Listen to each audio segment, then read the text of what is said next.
Darren, the Chiefs come into Las Vegas, into Allegiant Stadium, and defeat the Las Vegas Raiders. Las Vegas Raiders, 31-17. Darren, man, what'd you see from this team today? Vast improvement. They cut down on the penalties. They, didn't have 13 or whatever it was called. They had 4 penalties for 40 yards. But the biggest thing, you didn't see drops. Right. Consistent drops at that we've been seeing throughout the season. So I thought that, and we talked about in the pregame, that was some of the X factors that they needed to do to make sure that they won the game. It was a little disturbing because I think they came out flat. They got hit in the mouth, being down 14-0 early, but according to the defensive players that we talked to, they just said they had some mental errors. They missed a tackle when it came to Josh Jacobs when he ran for the long one. But once they did that, and the offense was able to bounce back, get it down to 14-7 and 14-14 into the half, they felt better. And then knowing that the Chiefs were going to get the ball to start the second half, once they went on top, because we kind of joked about they had to score in the second half if they were going to win the game. Once they did that, then the defense was able to play with the lead versus trailing 14-0 to and they made the stops that they need to. So overall, it was a very complete game once they got it tied back up. Now let's talk about this offense for a second. Up and down season so far. Last week, the past few weeks actually, it's been questioned about are the wide receivers doing what they need to do? A lot of drops, penalties from the offensive line. Yeah. What'd you see from this offense today? It seems like it was night and day from weeks prior. I saw a sense of focus again, because we talked about them dropping the football, lack of focus, lack of discipline. That's something that we saw today. I mean, again, it was almost as though everything Patrick was throwing.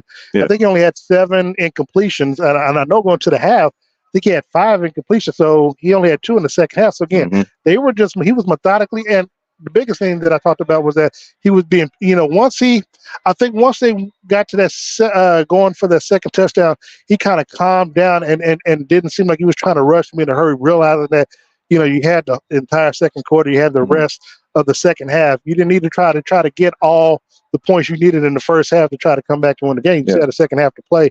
And so with that, I just saw him where something clicked in the second quarter where he just started going through his reads, because there were times, and I know Sam McDowell from the Star was saying that it was MVS was used as a decoy when he was in the end zone by himself that allowed Kelsey to be open. That's all fine and dandy, but the fact that MVS was wide open in the end zone and he still didn't throw it to him, but threw it to Travis Kelsey to get them in the position was great. And then they actually ran the football effectively. That was the biggest thing for me. You allowed Pacheco to do his thing, and then of course you also had Clyde Edwards-Helaire, who put them in position for the first touchdown. So I think overall that they played more balance in today's game. As a team, what kind of grade would you give this team today? Today, I'd give them an A. And the reason I give them an A, I can't give them an A+. They had an A because they had some vast improvements from last week's game, including, like I said, cutting down the penalties that ended up helping them in today's game. But, offensively, balanced attack. So I mean, you had Rashee Rice. When his number was called, he produced. I mean, we talked about that one catch he had on the sidelines. That was a veteran maneuver, and that was a veteran play. So seeing that again, they ran the football effectively. Mahomes didn't have any. Actually, neither team had turnovers, but 2 touchdowns and just played pretty much flawless today. I think he had a sack. I think there was a sack in the second quarter, but I think overall, the team played well. And you mentioned Rashee Rice, and it's funny thing you say that. He said something post game that really had me scratching my head, and that aha moment. And that's the fact that he told, and you talked about the play, but he told Mahomes, like, hey, I ran this in college. Let's try to do something like this to play to my strength. Yeah. And I'm going to get it. Like, I want to build trust with you. Let's do this because I've done it before. And I think that's what we've seen. We talk about, I use Jamar Chase and Joe Burrow a lot because they played in college together. But just the high point of the ball, he said, Patrick told him, all right, I'm going to throw it up. Make sure you get there, and I'm going to throw it up to you. Make sure you get it. And look, 8 catches, 100-plus yards, that's going to build trust. And look, and I think Mahomes had already been trusting him throughout the season. And look, a lot of people were wondering why his number wasn't called as much last week in relation to Justin Watson. Justin Watson had 11 targets last week. This week he only had, I think, 3, and he had 1 catch, but it was a 3-yard touchdown catch at that. So, look, he stepped up, and I think we'll see more of that Mahomes to Rice connection. The only thing I am concerned about, though, we talked about it, was the lack of targets for Marquez Valdez Scanlon.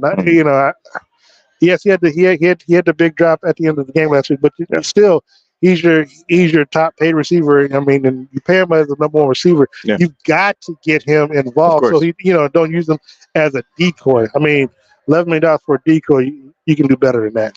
So the Chiefs go on to next week, move on to play Green Bay Packers, Jordan Love and company. Yeah, look, we saw. I mean, first of all, you can't take them for granted because we saw what they did to the Detroit Tigers Detroit Lions on Thanksgiving, and so that's going to be a primetime game, Sunday Night Football. Like I said, I talked to Willie Gay, after the game, and he said that he's.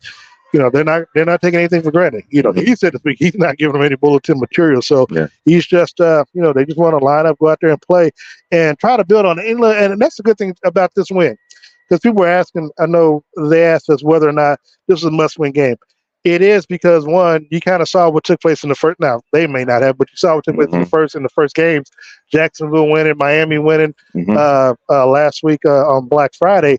And then you don't know what Baltimore is going to do this evening with the Chargers. So you don't want to be in a situation where you lose and you're, in fourth place in the conference, and then you got to try to hope that that the other teams lose so you can try to get back up there.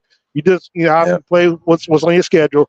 And I think, and good thing is, and I'm going to take some shots right quick, the Bengals are probably pretty much eliminated from contention. I know Buffalo lost in overtime, and I know the Chiefs played them. That's their next home game after the Packers game. So, so not to say that they have an easier time, because they don't, because those, I mean, anything can happen on any given Sunday.